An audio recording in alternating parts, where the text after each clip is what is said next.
great prophet has arisen in our midst. God has visited his people. Alleluia, alleluia, alleluia.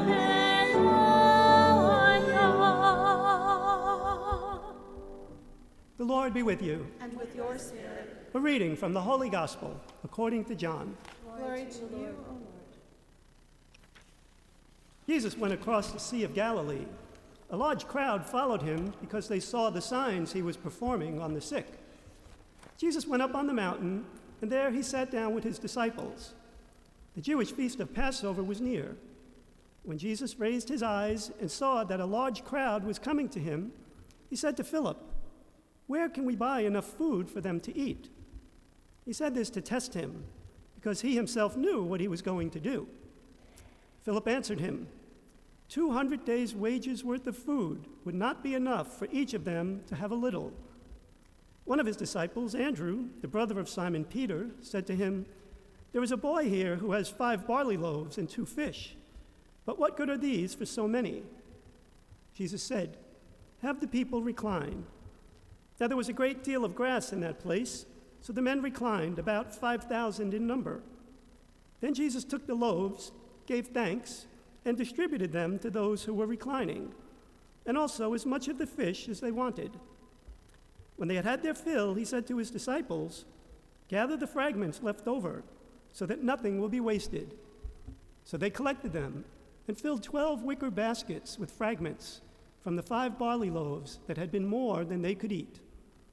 When the people saw the sign he had done, they said, "Truly, this is the prophet, the one who is to come into the world." Since Jesus knew that they were going to come and carry him off to make him king, he withdrew again to the mountain alone. The Gospel of the Lord. Praise to you, Lord Jesus Christ.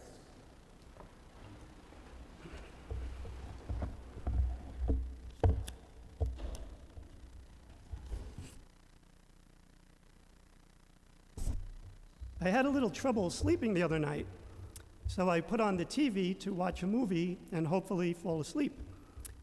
And I was amazed at the number of commercials on late-night TV. Every 3 to 4 minutes, the movie was interrupted with another commercial. And all of them were trying to sell you something that you can't live without, that would make your life fulfilled. A bigger car, better job, bigger house, even a better set of frying pans. Who knew such joy could come from frying pans? But if we had more of these things, would we really be fulfilled? Usually when we get that thing we thought would bring us true fulfillment, real satisfaction, there can still be a little bit of restlessness in us. We might think, is this all there is? Is there something more, something better? And eventually that search for more, for that next thing, for true fulfillment, begins all over again. And today's gospel speaks to this issue of being restless and truly fulfilled. This Sunday, and for the next few Sundays, our gospel readings come from chapter 6 of St. John's Gospel. In chapter 6, John focuses on Jesus as the bread of life. And chapter 6 begins with an account of Jesus feeding a large crowd, thousands of people, with just 5 loaves of bread and 2 fish. And it's the only miracle that appears in all 4 of our gospel books. So we need to pay close attention to the lesson. And one of the most striking elements of this story is the people's hunger and Jesus' readiness to feed them. Those people on the mountainside brought 2 types of hunger with them. There was the physical hunger for bodily nourishment and physical healings. But the other hunger was a hunger to see Jesus and to hear his words. People were attracted to Jesus because they sensed that Jesus offered them something different, something they needed to make their life complete, fulfilled. They sensed a call, an invitation to a close relationship with God.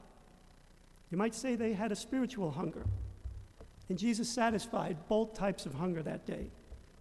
First, by multiplying the loaves and the fish, transcending the very laws of physical nature, stepping right out of them. Was it possible? You bet. God can do anything. God is the creator of all things. And it's when we forget this fact that fear and worry can enter into our lives. How can I face this bad medical diagnosis? How can life go on after this broken relationship? How can my family and I survive this job loss? It's at these times that we need to remember God makes a way when we can't see one. That God makes what looks impossible possible. And we see in today's gospel that Philip forgot this. When Jesus asked Philip, "Where can we buy enough food to feed this crowd?" Philip answers almost sarcastically, "Are you kidding? This is an impossible situation. We don't have enough money, and if we did, there's no place to buy all that food." But Jesus was testing Philip. Notice Jesus asked Philip, "Where?" Not how. Ask yourself, why was Philip worried? He was with Jesus day after day. He saw the power. He saw the miracles. Why worry? The answer is Philip was human, like us. And sometimes we forget that we have a loving, powerful God who is always close by. The right answer, the answer Jesus expected of Philip, was, "You can feed this crowd, Jesus. You are able to provide. You are where we can go." And we need to take a lesson from this, especially when we face what seem impossible situations in our lives. We see in today's gospel, the people's physical hunger was satisfied because Jesus cares about our physical well-being. But something else happened there.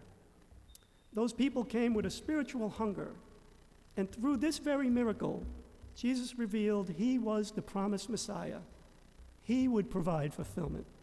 He is the answer to the question, is there something more to life, something better? Later in chapter 6 of John's Gospel, we'll hear Jesus speak these words to the thousands who were in front of him. "I am the bread of life. He who comes to me shall not hunger. He who believes in me will never thirst." Jesus tells them there's a certain way of life that brings lasting fulfillment, that dispels the restlessness, that feeds our spiritual hunger. And Jesus invited those people to spend time with him, invited them to enter into a relationship with him, to follow his teachings. And Jesus promised that he would lead them to that way of life. We are given that exact same invitation today.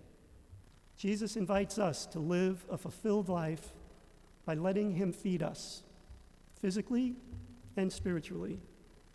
Jesus calls us to see that the same miracle, the multiplication, is still happening today.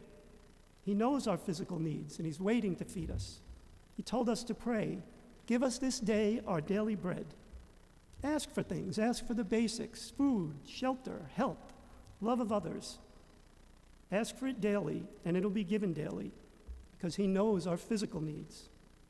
But he also knows our spiritual needs, and Jesus desires to be with us always, dwelling in each one of us, to be accessible and in a constant relationship with us, feeding our souls.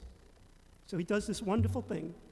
He invites us to a meal, again today, at that table, the Holy Eucharist, where he takes the very little that we have, some bread and some wine, and changes them into his real presence, his body and blood. Do we really think about what an amazing miracle this is each time we stand on that communion line and come up to be fed? It's a far greater miracle than multiplying some bread and some fish. A miracle that brings us satisfaction and true fulfillment. If. And I say if because there's another important part of the invitation that Jesus extends to us. Just as those disciples that day were asked to take that miraculous food and distribute it to the crowd, we disciples are called to be the Lord's feeding hand in our world today, called to distribute the love of God. In our second reading, St. Paul reminds us of this when he writes, "I urge you to live in a manner worthy of the call you have received." In other words, we have a job to do. Paul reminds us, everyone fed by Jesus is fed for a purpose, fed so that we can bring God's peace and love to others. We're to realize that the gifts and talents and love that the Lord gives to each of us are not meant only to nourish us, but also to nourish others by our letting them know that they matter, that God loves them, God cares for them. What a tremendous job we have been given, but nothing in life can ever be more fulfilling.